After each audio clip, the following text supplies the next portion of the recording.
한번 따라하겠습니다. 무엇이 믿음입니까? 무엇이 믿음입니까? 지난 한 주 동안 제 입에서 떠나지 않고 또 마음에서도 자꾸만 읊조리게 되는 찬양 하나가 있었습니다. 날이 저물어 갈 때, 빈들에서 걸을 때, 그때가 하나님의 때. 내 힘으로 안 될 때, 빈손으로 걸을 때, 내가 고백해 여호와 이래. 주가 일하시네, 주가 일하시네, 주께 아끼지 않는 자에게. 주가 일하시네, 주가 일하시네, 신뢰하며 걷는 자에게. 할렐루야. 이 찬양의 가사를 지은 작사가가 어떤 경험의 배경이나 혹은 또 어떤 마음으로 이 고백을 쓰게 되었는지는 모르지만 참 귀한 신앙의 고백이라고 여겨집니다. 날이 저문다는 것, 하루가 끝나 어두워져서 더 이상 무엇을 할 수 없을 그런 때입니다. 빈들, 곧 광야에서 걷는 것, 여러분 그것이 실제로 어떤 것일까 상상해 보면 뚜렷한 길도 보이지 않고 얼마나 가야 이 길이 끝나는지도 알 수 없고 낮에는 뜨거운 태양, 밤에는 추위와 어두움, 그리고 어디서 뭐가 나타날지 모르는 그 위험 등등 막막하고 두려운 길이 바로 빈들에서 걷는 그 길이죠. 내 힘으로 안 될 때, 여러분 그 말은 내 힘으로 해볼 만큼 다 해봤다는 이야기입니다. 수고를 안 한 것이 아닙니다. 노력이 부족했던 것이 아닙니다. 내가 할 수 있는 것은 다 해봤습니다. 그런데 내 능력의 한계에 부딪히는 겁니다. 마치 혈루병을 앓고 있던 여인이 예수님 만나기 전에 수없이 많은 의원들을 만나봤지만 아무것도 소용이 없었던 것과 같이 그렇게 해볼 것 다 해봤는데 아무것도 할 수 없는 그런 처지에 있는 때라는 말입니다. 빈손으로 걸을 때, 먼 길, 먼 여정을 출발할 때 필요할 것 같아서 이것도 저것도 챙겨오고 준비도 했는데 가는 길이 너무나 멀어서 내게 있는 거 다 소진한 겁니다. 아니면 열심히 일하고 돌아오는 길, 그런데 내 손에 뭐가 쥐어졌나 봤더니 얻은 것 하나 없고 남은 것 하나도 없는 경우일 수도 있겠습니다. 아빠이자 가장으로서 한번 상상해 봤습니다. 퇴근길 집에 돌아가면 흔히 하는 말로 여우 같은 마누라, 토끼 같은 자식들이 집에서 아빠 오기만을 기다리는데 들어가는 아빠의 손에는 가져다 줄 것이 아무것도 없는 겁니다.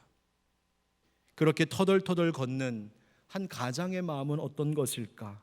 바로 이런 마음 아닐까? 빈손으로 걸을 때, 그렇게 마음이 무너져 내릴 때, 삶의 길이 보이지 않을 때, 다 포기하고 주저앉고 싶을 때, 그런데 이 찬양을 지은 이는 그때가 바로 누구의 때? 하나님의 때라고 고백하고 있습니다. 여러분, 우리는 하나님의 때, 하나님의 시간, 하나님의 계획이라고 하면 흔히들 어떤 일이 참 잘 되었을 때, 일이 잘 풀렸을 때, 성공했을 때, 내가 그토록 바라던 일이 이루어졌을 때, 대박 났을 때, 그렇게 내게 좋은 일이 있을 때, 와, 하나님 복 주시는 때네, 하나님의 때, 하나님의 시간이네, 흔히들 그렇게 생각하면 떠올릴지 모르겠습니다. 그런데 하나님의 때는 그런 때가 아니라는 겁니다.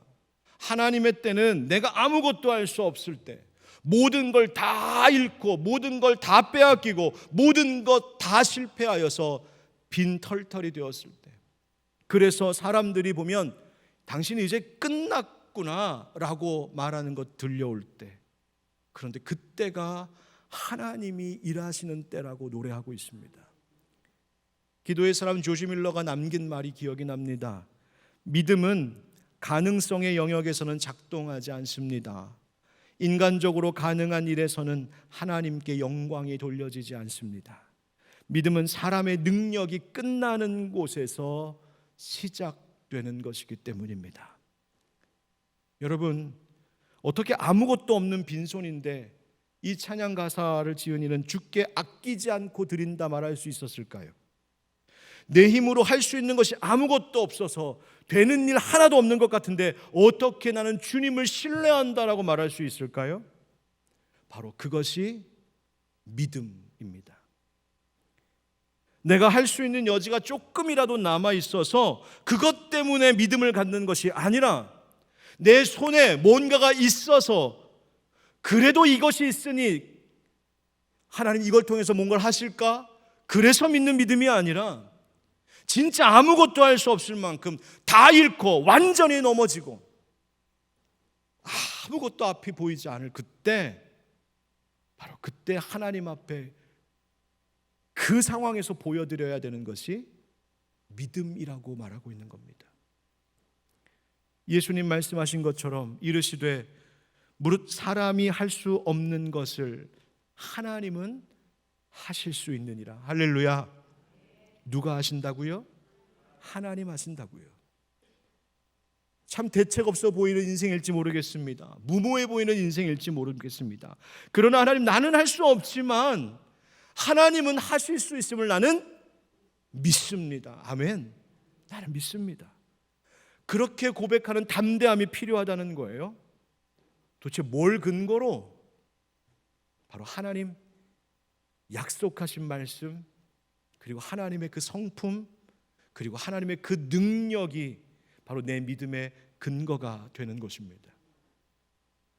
여러분, 엘리야 선지자가 갈멜산에서 바알 선지자들 450명과 아세라의 선지자들 400명과 대결했던 거 여러분 기억하시죠?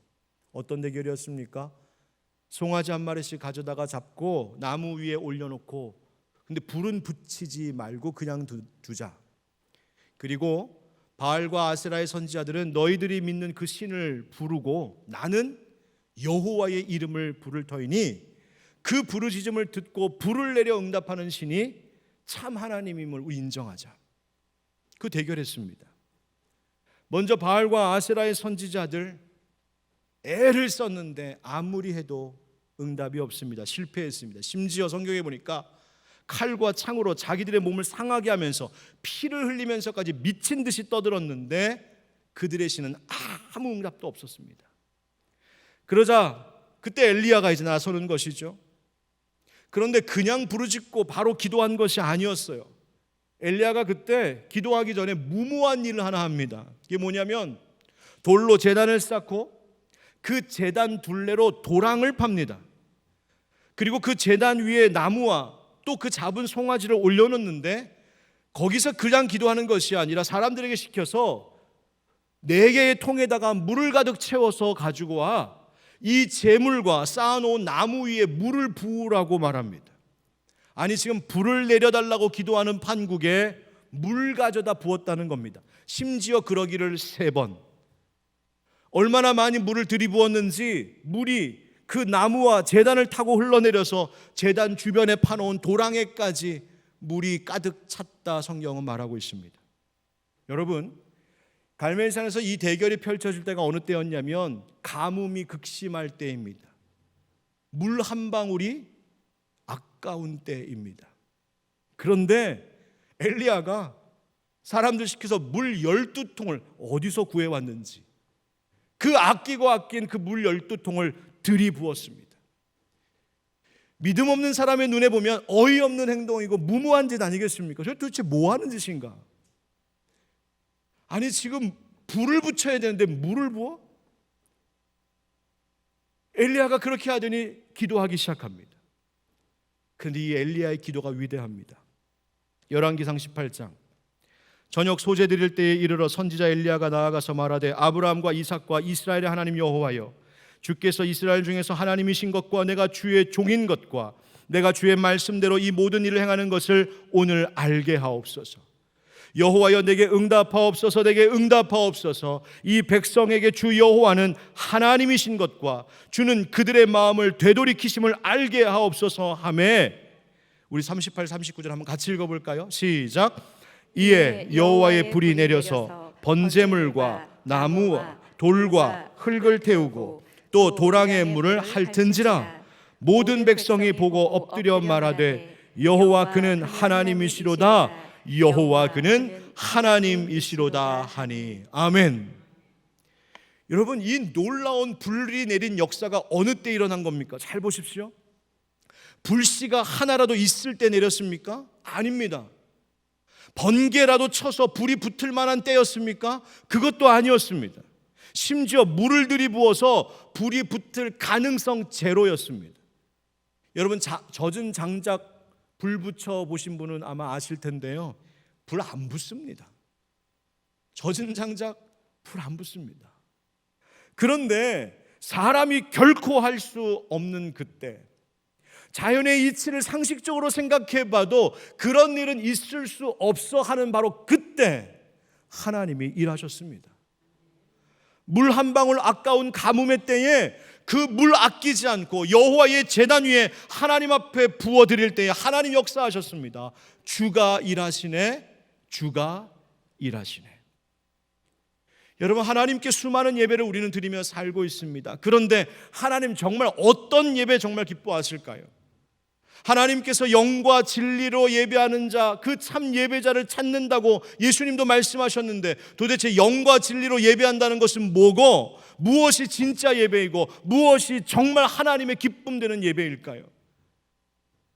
그것은 다름이 아닌 바로 이 믿음으로 드리는 예배입니다. 믿음으로 드리는 기도, 믿음으로 드리는 찬양. 그 믿음이라고 하는 것은 내가 아무것도 할 수 없을 때 발동하기 시작하는 겁니다.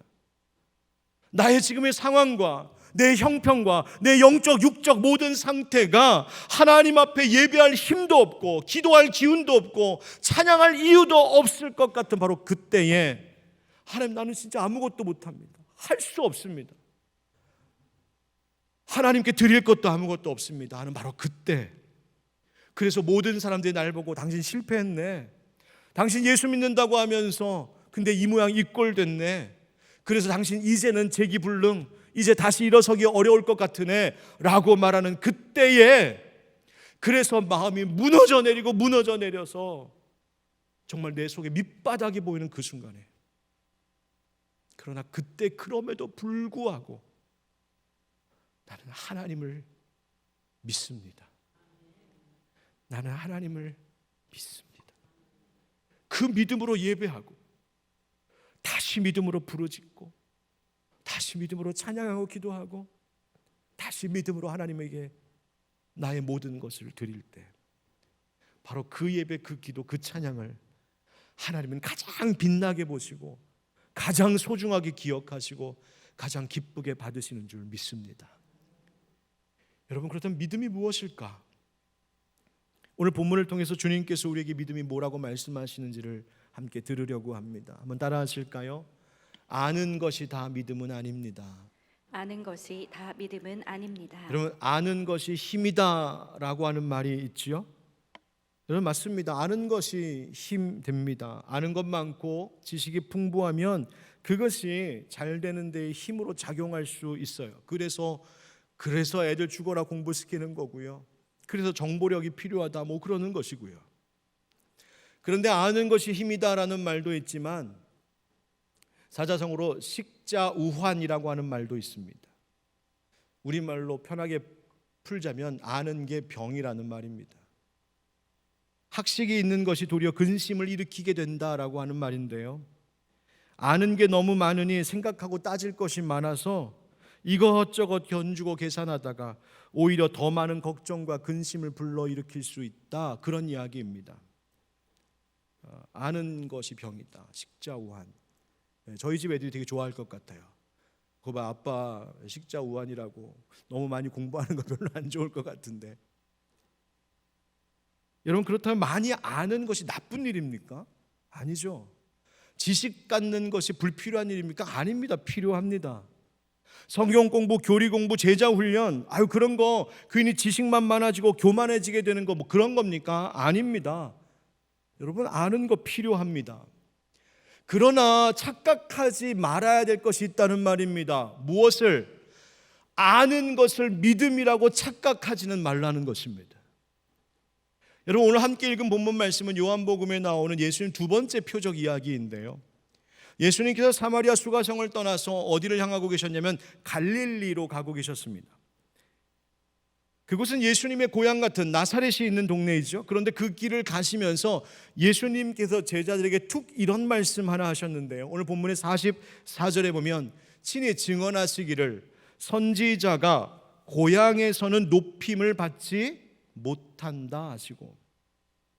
여러분, 왜 선지자가 고향에서는 높임을 받지 못할까요? 그 사람이 어려서부터 어떤 사람인지를 고향 사람들은 다 알고 있기 때문입니다. 그 자라온 거 다 봤거든요. 아니 걔가 선지자가 됐어? 우리 식으로 하면 걔가 목사가 됐어? 코 찔찔 흘리고 개구장이고 사고 엄청 치고 부모 속 썩이던 걔가 선지자가 됐다고? 웃기네. 여러분, 그에 대하여 아는 것이 많고 그 사람 다 알아, 나 알고 있다는 생각이 많으니까 그 선지자를 인정 못하는 거죠. 그 말입니다. 여러분, 저도 처음 목회 사역 시작할 때요,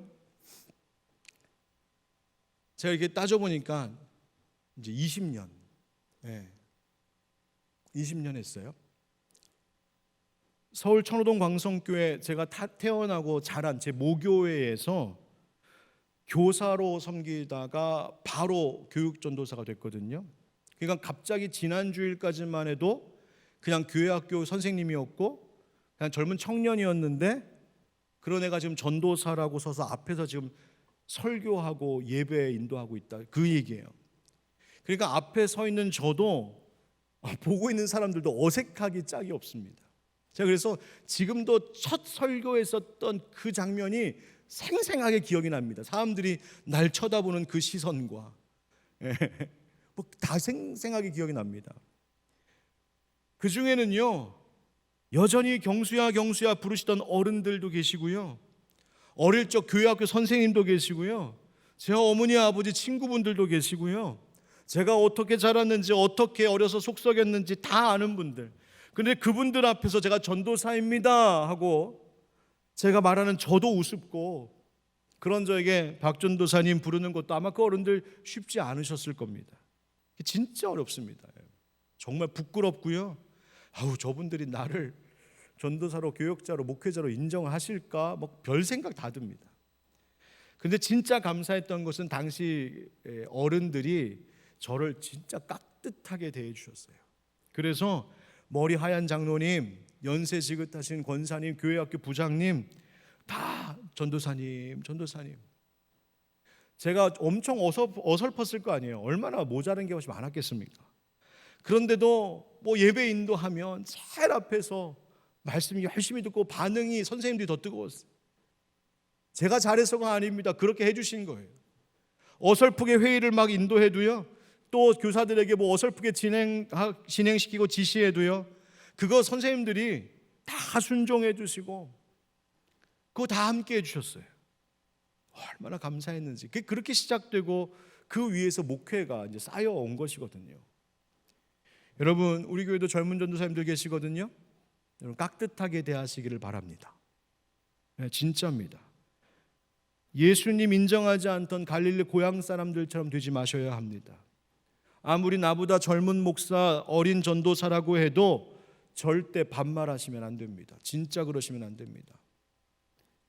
내가 교회를 몇십 년 다녔는데, 내가 머리가 이렇게 희끗희끗한데, 저 사람 나한테 손잡벌인데, 여러분, 그래도 존댓말 하시고 공손하게 대해 주셔야 합니다.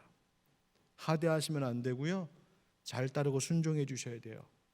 그 교역자, 그 어린 젊은 교역자를 위해서가 아니라 바로 성도님들에게, 그리고 교회 공동체에 그것이 결코 좋지 않기 때문입니다. 아무튼 이 예수님 고향 사람들이 그래서 예수님 알아, 어려서부터 그 나사렛 동네에서 자랐던 게 그거 다 알고 있다는 것 때문에 그 이상으로는 예수님이 어떤 분이신지 알지도 못했고 알려고 하지도 않았고 인정하지도 않았던 것이죠. 여러분, 우리가 신앙생활하면서 이미 알고 있다는 그것 때문에 나 그거 다 알아, 그것이 내가 더 깊은 것을 알아가는 길에 장애물이 되어서는 안 됩니다. 이미 다 아는 말씀이야. 오늘 목사님 설교하신다고 본문 딱 핀 이야기 보니까 이 이야기 왕의 신하의 아들 예수님이 집에도 안 가시고 말씀으로 다 고치신 거 다 알아. 여러분, 그것이 나를 가로막는 것입니다. 그 교리, 그 주제, 내가 잘 알지. 하나님, 예수님, 성령님, 맨날 또 듣는 그 소리. 여러분, 그렇게 생각하고 다 안다고 치는 것, 선입견 갖고 판단하는 태도, 여러분, 그거 버리지 않으면 우리의 신앙은 늘 그 제자리에 머물러 있게 됩니다. 새로운 것을 받아들이지 못합니다. 새로운 것이 보이질 않습니다.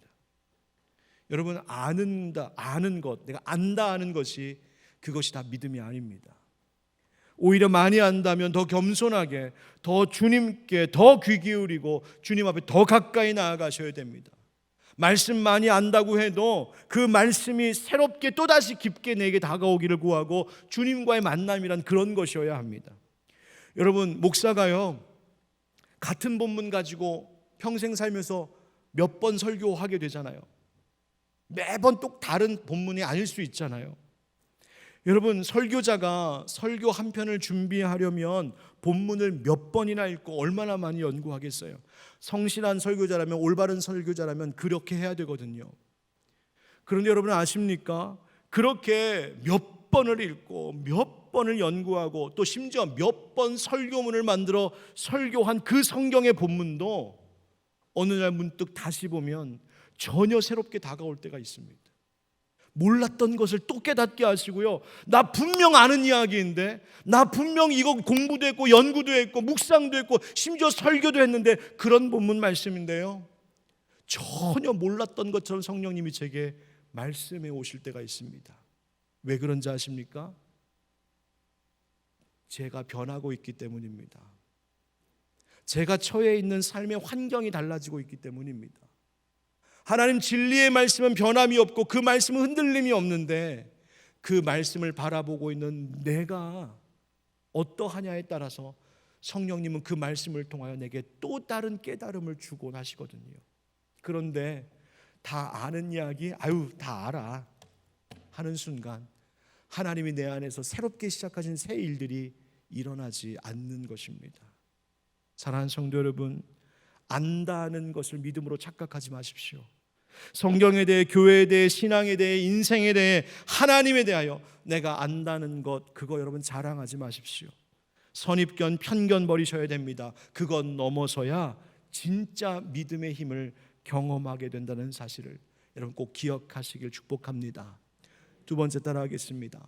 보는 것이 다 믿음은 아닙니다. 보는 것이 다 믿음은 아닙니다. 예수님이 이런 말씀하시면서 갈릴리에 딱 도착했는데 참 다행히도 그곳에 있는 사람들이 예수님을 환영했습니다. 다행이죠. 그런데 환영했던 이유가 있었어요. 그 이유가 뭐냐면, 지난 명절에 예루살렘에 갔다가 그 예루살렘에서 예수님께서 행하신 일, 예수님이 기적을 보이셨던 일을 그 갈릴리 사람도 봤었기 때문입니다. 예수님께서 48절에 이렇게 말씀하세요. 예수께서 이르시되 너희는 표적과 기사를 보지 못하면 도무지 믿지 아니하리라.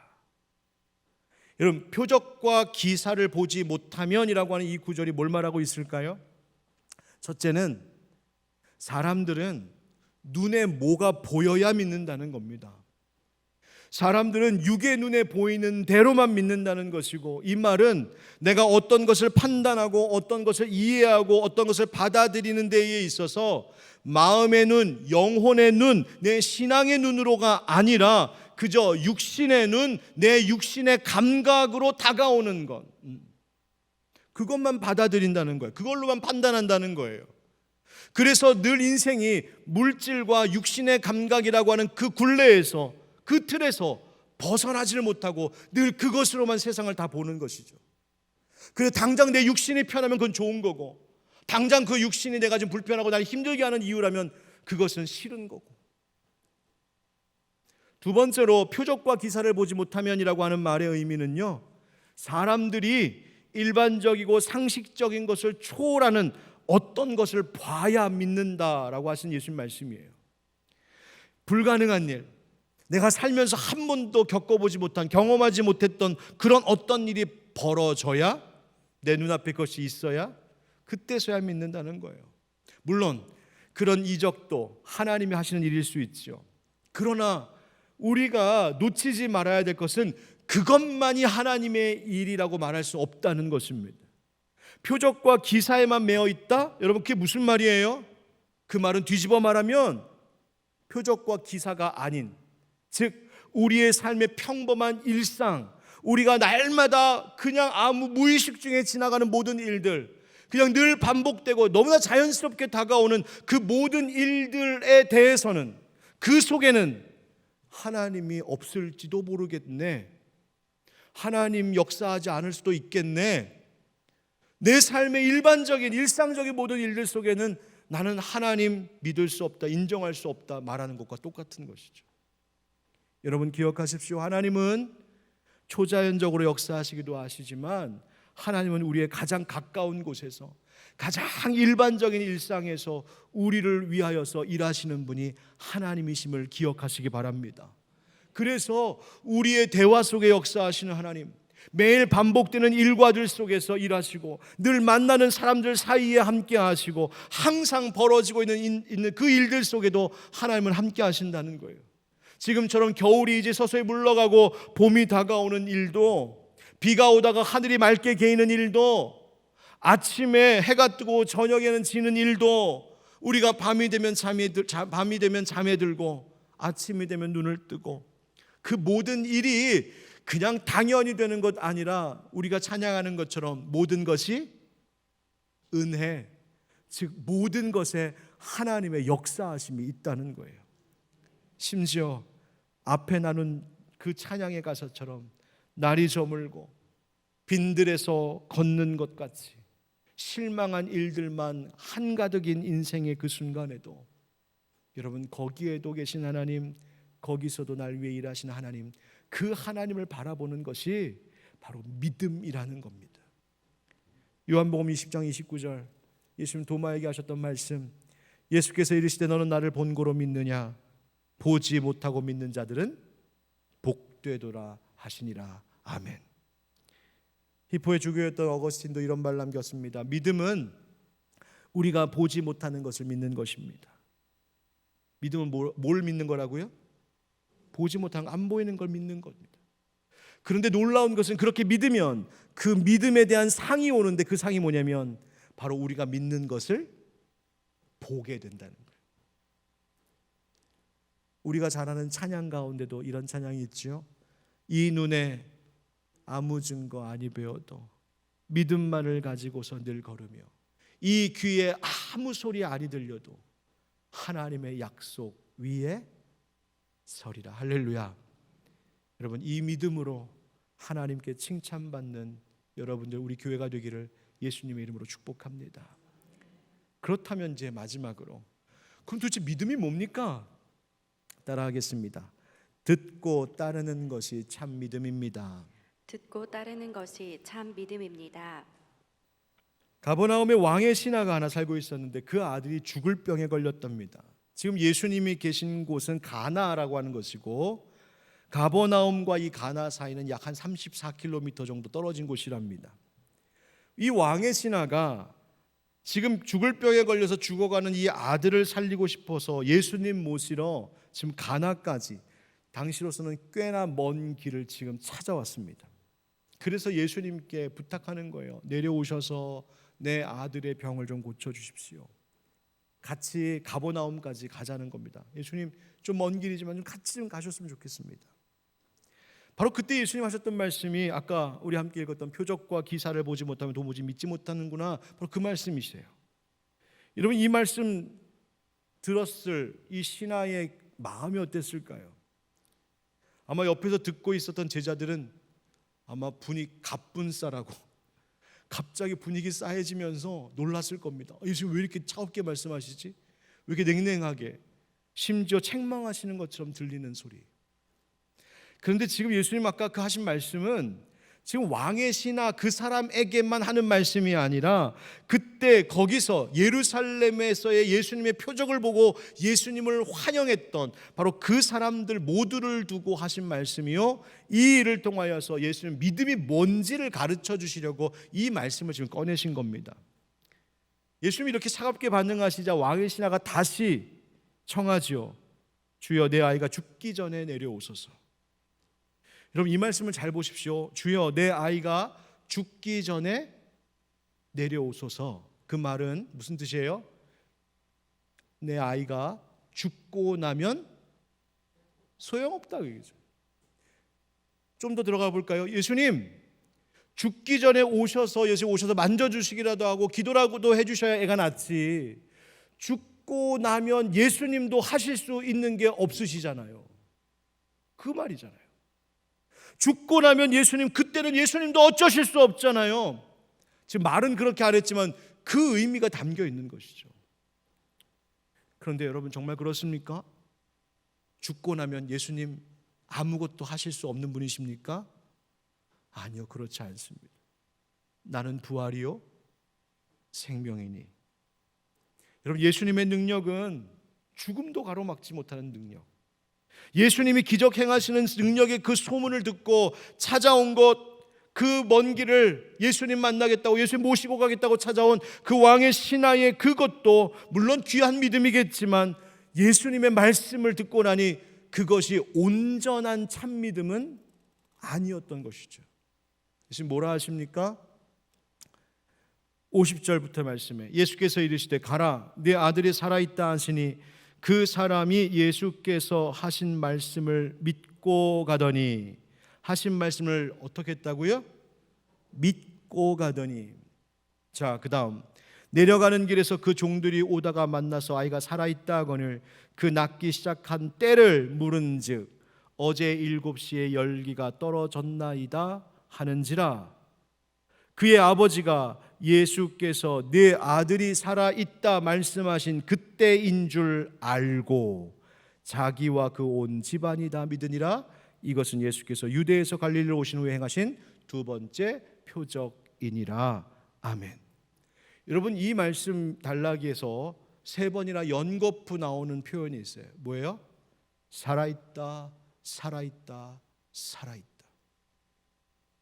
그런데 그 살아있다 그리고 살게 되었다라고 하는 이 놀라운 일, 하나님 역사하신 주님께서 이 놀랍게 생명을 살리신 그 일이 언제였냐면 네 아들이 살아있다 말씀하신 그때였다는 걸 알았다는 거예요.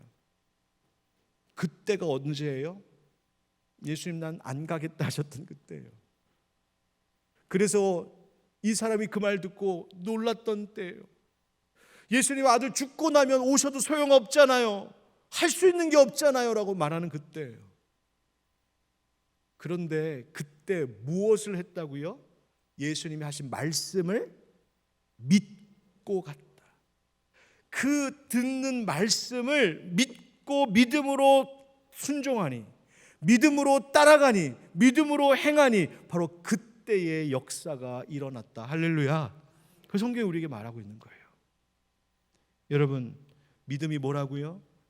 그것은 말씀을 듣고 믿는 것, 믿고 믿음으로 행하는 것, 그것이 진짜 믿음이라 말씀하십니다. 로마서 10장 17절 말씀 우리 한번 다 같이 읽어볼까요? 시작. 그러므로 믿음은 들음에서 나며 들음은 그리스도의 말씀으로 말미암았느니라. 아멘. 믿음은 들음에서 난답니다.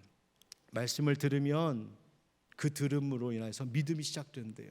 그런데 말씀을 들었는데도 내가 듣고 믿으려 하지 않으면 소용없습니다. 듣고 내 안에 있는 의심 버리지 않으면 소용없습니다. 듣고 불신을 내가 고집하면 소용이 없다는 말이에요. 하나님 분명히 다시 하겠다, 다시 시작하겠다, 일하겠다, 너를 살리겠다 하시는데 하나님 이제 와서요? 지금 이 형편에서요?